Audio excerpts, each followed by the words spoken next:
welcome back to, the Everyday English Lounge. I'm Avery. And I'm Chloe. Wait, do we actually hit record this time? Let me just... Okay, yeah, the red light is on. We're good. Yeah, it's on. We are officially recording. So today, we're diving into a topic that frankly makes basically everyone a little nervous. We are talking about, those common English mistakes that, well, they just make you sound a little awkward. Oh, for sure. And let's be totally honest right up front. We've both made these. Nobody is immune. Right, exactly. Even native speakers do this all the time. It's not about grammar shaming anyone. It's just, sometimes you say a phrase and someone gives you that look and you realize, oh, wait, did I just mess that up? Yes, the dreaded confused squint. So we've got a list of 10 of the most common ones. Should we just jump right in? Let's do it. So coming in at number 1, this is a classic. It's when people say, I could care less. Oh my gosh, yes. This one, it actually drives me insane. Right? Because if you think about it, if you could care less, that means you currently care at least a little bit. Exactly. You have room in your heart to care even less than you do right now. What people mean to say is, I couldn't care less, meaning your care level is at absolute zero. It has bottomed out. Yeah, but you hear it constantly in movies, on TV. Oh, whatever, I could care less. It's so awkward once you realize what it actually means. I had to train myself out of that one in college. Okay, moving on to number 2. This one is a biggie. Irregardless. Oh, man, irregardless. I know. It hurts the ears a little bit. It does, because regardless already means, without regard. So when you slap that ir prefix on the front, you're basically creating a double negative.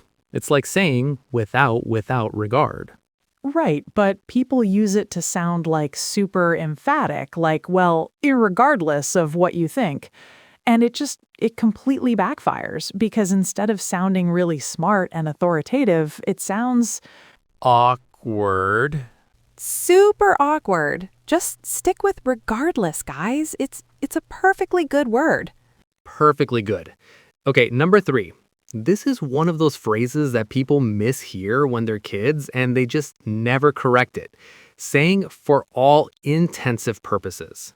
Yes. What are the purposes so intense about? Are they extreme sports purposes? Right, this is an intense purpose.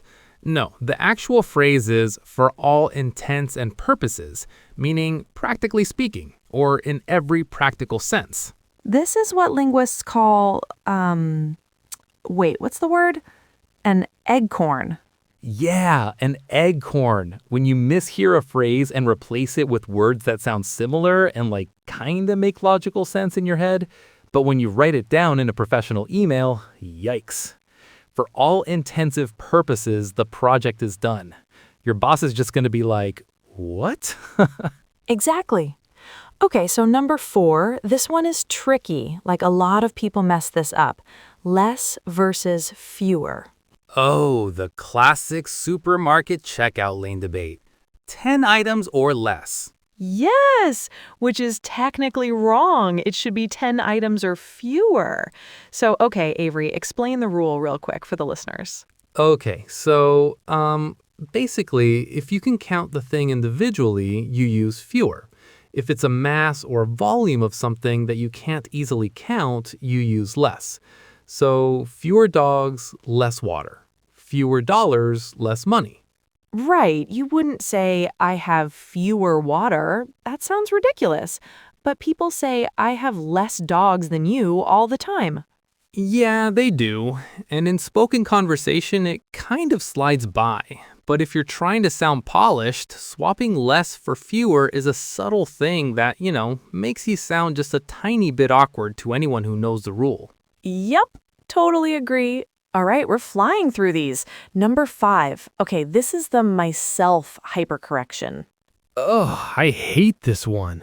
I know you do. It's when people say, like, if you have any questions, please reach out to John or myself. It makes my skin crawl. Like, people use myself because they think me sounds too informal for a business email. They're trying to sound professional, so they reach for myself to sound fancy. But it's totally grammatically incorrect. You wouldn't say, please reach out to myself. You'd say, please reach out to me. So you just, you say, reach out to John or me. Exactly. Just take John out of the sentence to test it. You wouldn't say, John gave the report to myself. You'd say, John gave it to me. It's so simple once you know that trick. But the corporate world is just overflowing with people saying myself. Overflowing. It's an epidemic of myself. Okay, let's lighten it up a bit with number 6. This is purely pronunciation. Espresso. As a coffee addict, this one hurts me personally. Look, I'm guilty of this. I used to say espresso all through high school. There's an X in express, so your brain just wires it that way. I get the logic, I really do. You're expressing the coffee from the machine, right? But the word is Italian. It's espresso. E-S-P-R-E-S-S-O. No X. If you say espresso to a barista, they'll still make your drink, obviously, but they might silently judge you, just a little bit. Just a fraction. It's one of those tiny slips that instantly gives you away. True.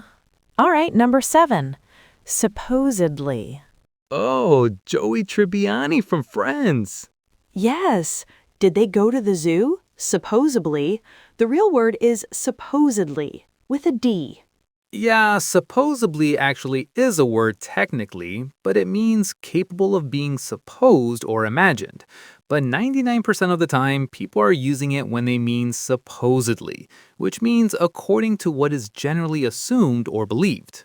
It just sounds so clunky. Like someone is trying to drop a big vocabulary word and they trip on the landing. Supposedly, we're getting a bonus this year. It ruins the momentum of the gossip. Totally ruins the gossip. You need crisp consonants for good office gossip. Exactly. Okay, moving to number 8, saying it's a mute point. Like the TV remote? Yeah, like hit the mute button. It's a point that makes no sound. Right, which is so funny. The actual phrase is a moot point, M-O-O-T, which means a point that is subject to debate, dispute, or paradoxically, it can mean it has no practical significance. But people hear moot, they don't know what a moot is, so their brain goes, mute, like silent. The point is silent. It doesn't matter. It's another eggcorn, just like intensive purposes. We are the egg corn police today. But yeah, saying mute point in a debate or an argument completely undercuts your authority. You're trying to shut the other person down, and instead you sound awkward. I win this argument. It's a mute point. Yeah, no. Okay, number 9. This one is a verb issue. Conversate. Oh, yeah. Let's conversate about this later. It's a back formation from conversation, but we already have a perfectly good verb. It's converse. Right. You don't conversate, you just converse. I feel like this one got really popular in reality TV. You hear it all the time on dating shows. I just really want to sit down and conversate with him. Yes, and language evolves. Maybe in 50 years, conversate will be in the standard dictionary without any usage warnings. But right now, in 2026, it still sounds pretty awkward to a lot of people's ears. Definitely. Stick to converse or just, talk. Talk is great. Talk is highly underrated. All right, we've made it to number 10, the final awkward mistake. And this is probably the most common one of the entire list, using literally when you mean figuratively. Oh, wow. We could do a whole episode just on this. We really could. I literally died laughing. My boss literally ripped my head off. Which, if that happened, we need to call the police, not HR. Right. Literally means it actually happened exactly as described, but people use it as an intensifier. Yeah, and look, dictionaries have actually updated to include the figurative use of literally because it's so common now. So technically, you aren't wrong anymore, but it still sounds really awkward and dramatic to a lot of listeners, especially older generations or in formal settings. If you say, I am literally starving after missing lunch, it's just melodramatic. Just say, I'm starving. We get the intensity. Exactly. Wow. Okay, so those are 10 massive ones. Irregardless, intensive purposes, conversate. Mute point, espresso. If you can just scrub these from your vocabulary, I promise you, you will sound instantly more polished. So true. But hey, if you slip up, don't beat yourself up. Like we said at the beginning, language is messy. We literally make mistakes all the time. I see what you did there. Very clever. Thank you, thank you. Well, guys, that is all the time we have for today in the lounge.